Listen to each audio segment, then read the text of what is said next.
Pada zaman dulu, di sebuah hutan hidup banyak hewan.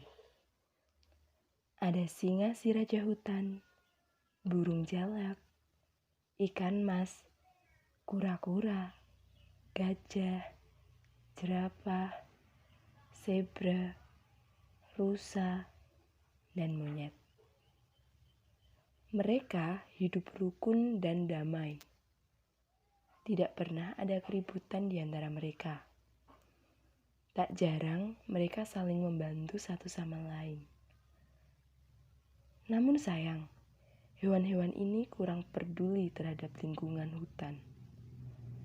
Mereka kadang lupa menjaga kebersihan dan merawat tumbuhan di dalam hutan. Tampak dari kejauhan, di tepian sungai, ikan mas terlihat pucat lemas. "Hai ikan mas, apakah kamu baik-baik saja?" tanya kura-kura pada ikan mas. "Tidak kura-kura, aku merasa sedang tidak enak badan," jawab ikan mas.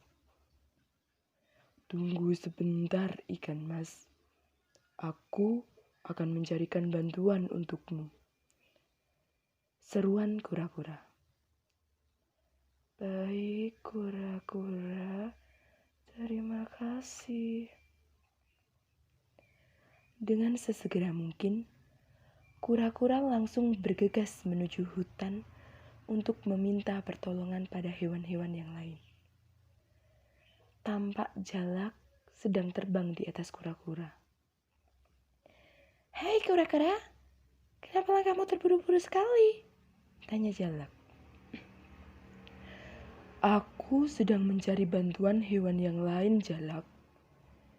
Ikan mas sedang kesakitan di tepian sungai sana," jawab kura-kura. "Kalau begitu, aku saja yang mengabari hewan-hewan yang lain, kura-kura. Kamu balik ke sungai saja temani ikan mas. Nanti aku dan hewan yang lain akan segera menyusulmu," perintah jalak. "Baik, jalak. Aku akan kembali ke sungai menemani ikan mas." Jalak dengan cepatnya langsung terbang mengelilingi hutan. Dari ketinggian, jalak sesembari berseru keras, mengabarkan bahwa ikan mas sedang kesakitan dan memerlukan pertolongan. Dan akhirnya, hewan-hewan di dalam hutan langsung bergegas menuju sungai. "Apa yang terjadi ini?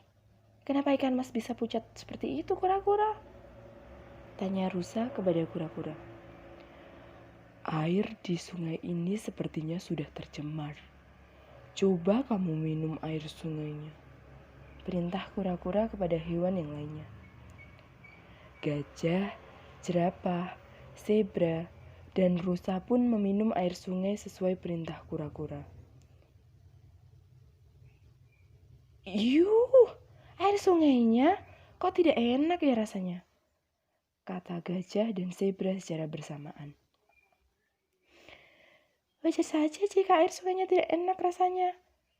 Coba kalian lihat, di sepanjang sungai ini banyak sekali sampah. Sepertinya sampah-sampah inilah yang menyebabkan sungai menjadi kotor, tercemar, dan airnya tidak enak. Sampah ini pula lah yang menyebabkan ikan mas menjadi pucat lemas," ucap jalak dari atas pepohonan. "Wah, memang benar bahwa sampahlah penyebab dari semua ini," ucap jerapah. Permisi, teman-teman. Maaf, aku baru datang," ucap monyet. "Kemana saja kau ini? Kenapa baru datang?" tanya jerapah. "Aku tadi berkeliling hutan dulu untuk mencarikan tanaman obat untuk ikan mas. Akan tetapi banyak tanaman yang kering dan sudah mati.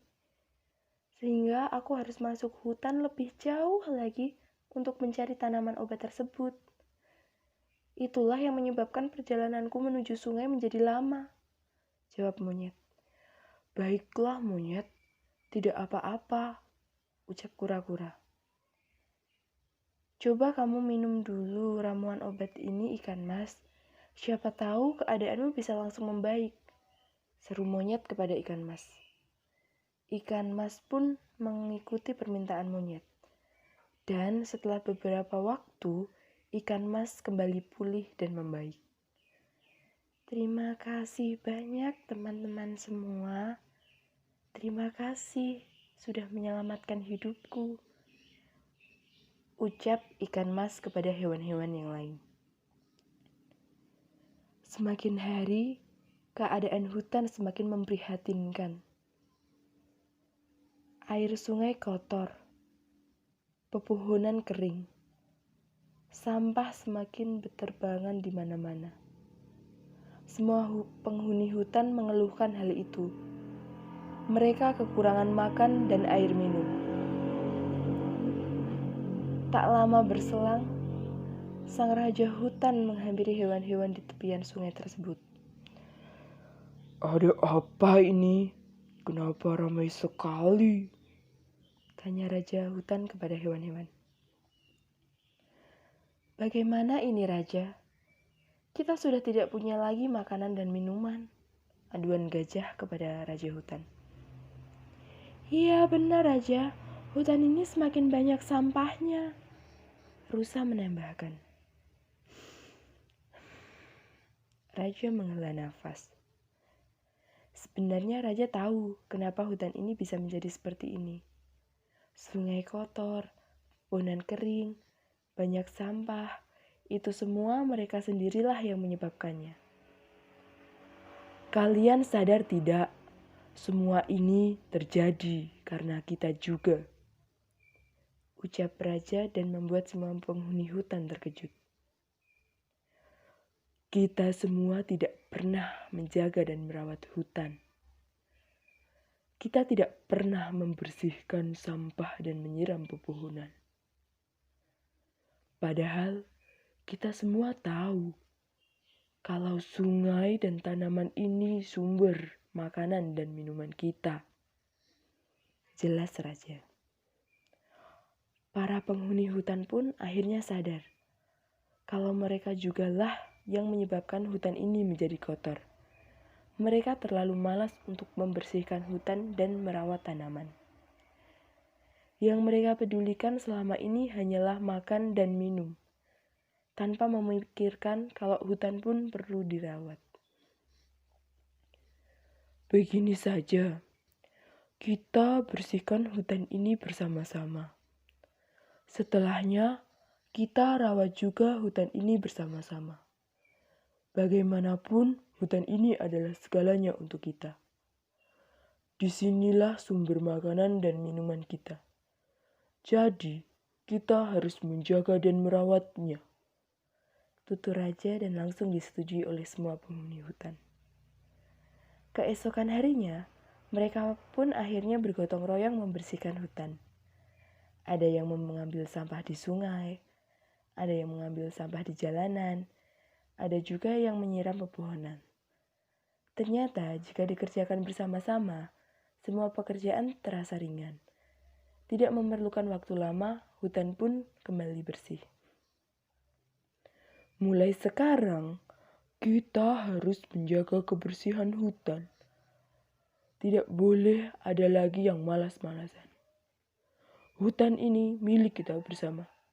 Berarti kebersihannya pun tanggung jawab kita bersama. Tekad raja dan seluruh penghuni hutan. Akhirnya, semua hewan dapat menikmati lingkungan hutan seperti sedia kala, yang bersih lingkungannya dan sejuk udaranya.